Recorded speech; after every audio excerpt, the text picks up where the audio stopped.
Hello বন্ধুরা, আমি অনিতার হাতের রান্নাঘরে। আমি আজকে আমাদের রোজকার মেনু কাতলা মাছ দিয়ে আজকে একটু ঝিঙে ডাঁটা আলু দিয়ে পাতলা গরমের ঝোল করছি। এই রেসিপিটা একটু দেখুন। এই হচ্ছে আমার কাতলা মাছ, এই হচ্ছে আমার ঝিঙে আলু আর ডাঁটা কেটে রেখেছি। গরমে পাতলা ঝোল করব এই মাছ দিয়ে। এই হচ্ছে টমেটো কুচি, আর এই হচ্ছে একটু ধনে জিরে আর একটু লঙ্কা আর আদা বাটা একসঙ্গে আমি একটা মশলা তৈরি করে রেখেছি। এবার কড়াইয়ে তেল বসিয়েছি, তেলটা আমি গরম করে দিচ্ছি। গরম করে এবার আমি মাছটা এর মধ্যে ছেড়ে দিচ্ছি, মাছটা ভাজা করে নিচ্ছি।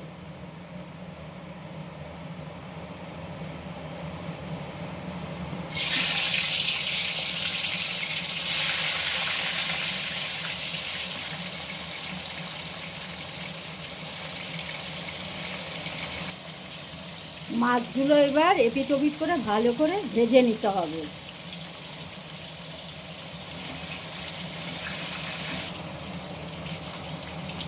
মাছগুলো এবার আমার ভাজা হয়ে এসছে, মাছগুলো আমি এবার এক এক করে তুলে নেব।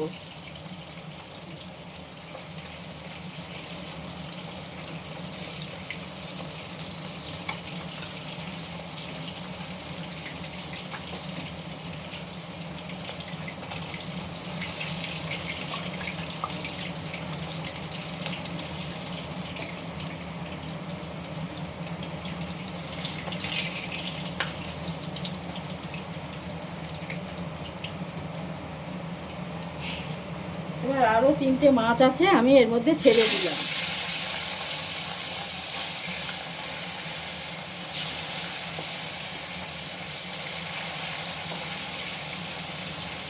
এই তিনটে মাছও এবার আমি ভালো করে ভেজে নেব। মাছটা এবার আমি আস্তে আস্তে উল্টে দিই।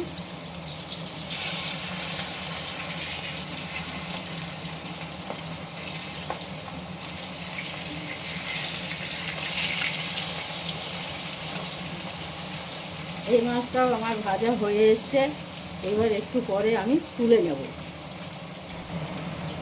এবার আমি আস্তে আস্তে এই ভাজা মাছগুলো তুলে নেব।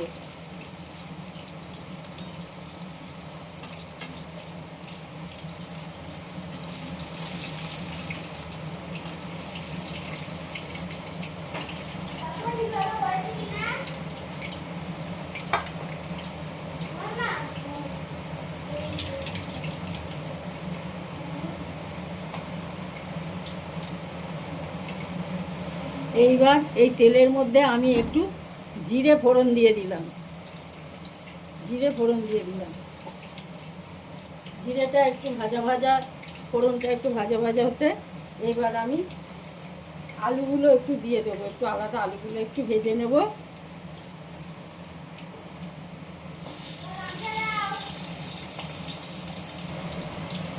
আলুটা এবার একটু ভালো করে ভাজা ভাজা করে নেব, একটু নরম করে নেব, তারপর ওই বাকি সবজিগুলো এর মধ্যে দেব।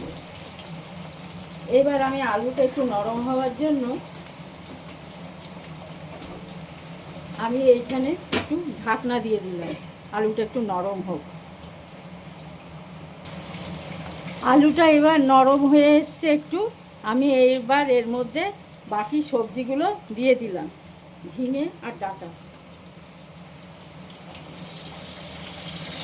আর কটা গোটা কাঁচা লঙ্কা।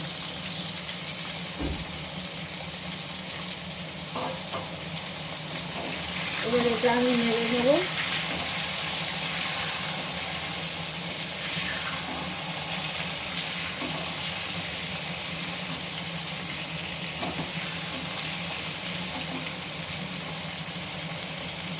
আবারও আমি এটাকে একটু ঢেকে দিলাম সবজিগুলো নরম হওয়ার জন্য।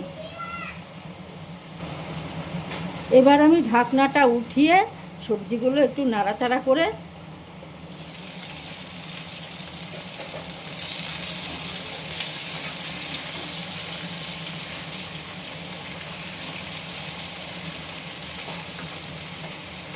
এর মধ্যে এই লবণটা আমি অ্যাড করে দিলাম।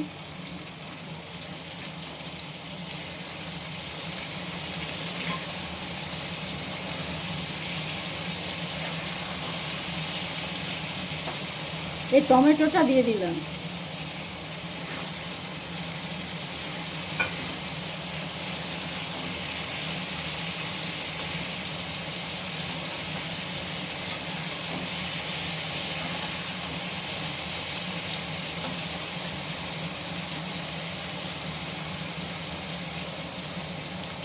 এবার আমি এর মধ্যে একটুখানি জল দিলাম, দিয়ে এই মশলার পেস্টটা করে রেখেছিলাম, এই পেস্টটা আমি এর মধ্যে দিয়ে দিলাম।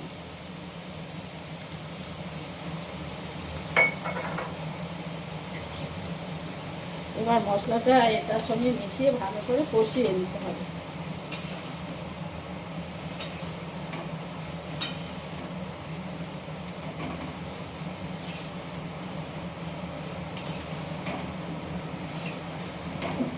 ভালো করে মশলাটা এই সবজির সাথে মিশিয়ে কষিয়ে নেব, দিয়ে এবারও সবজিটা যাতে মজে যায় আবারও আমি একটু ঢাকা দিয়ে দিলাম।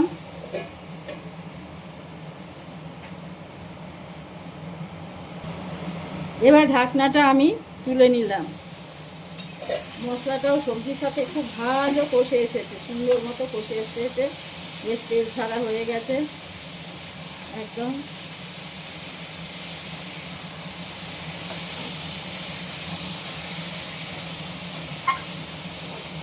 এবার আমি এর মধ্যে একটু জল অ্যাড করে দেব।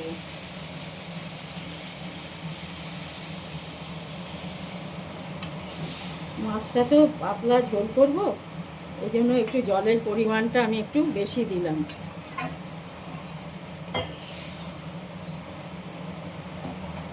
এবার আমি আবারও এটা ঢেকে দিলাম একটু সেদ্ধ হওয়ার জন্য। এবার এর মধ্যে মাছের মধ্যে ঝোলের মধ্যে জল অ্যাড করে সুন্দর করে এটাকে নেড়ে চেড়ে আমি আবারও এটা ঢেকে দেবো ভালো করে আলু টালুগুলো সেদ্ধ হওয়ার জন্য। এবার আমি ঢাকনাটা তুলে দেখি মাছের ঝোলের পজিশনটা কি, দেখি আলুটা সেদ্ধ হয়েছে কি না। আলুও সেদ্ধ হয়ে গেছে, মাছের ঝোল ভালো মতো ফুটে গেছে। এবার আমি এর মধ্যে আমার এই মাছগুলো, ভাজা মাছগুলো দিয়ে দিলাম।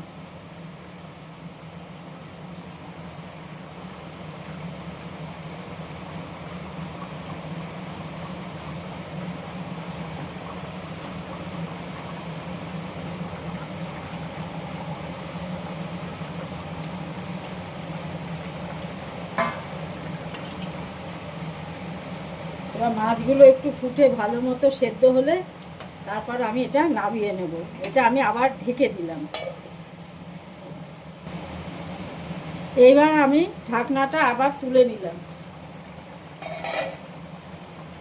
মাছের ঝোল আমার হয়ে গেছে, ঝিঙে দিয়ে, ডাঁটা দিয়ে, আলু দিয়ে মাছের ঝোল। এবার আমি এটা আস্তে আস্তে নামিয়ে নেব।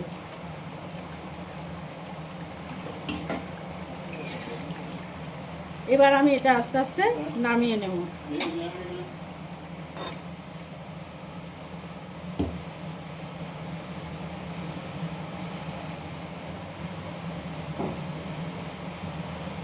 এই হলো আমার ঝিঙে দিয়ে, আলু দিয়ে, ডাঁটা দিয়ে মাছের পাতলা ঝোল।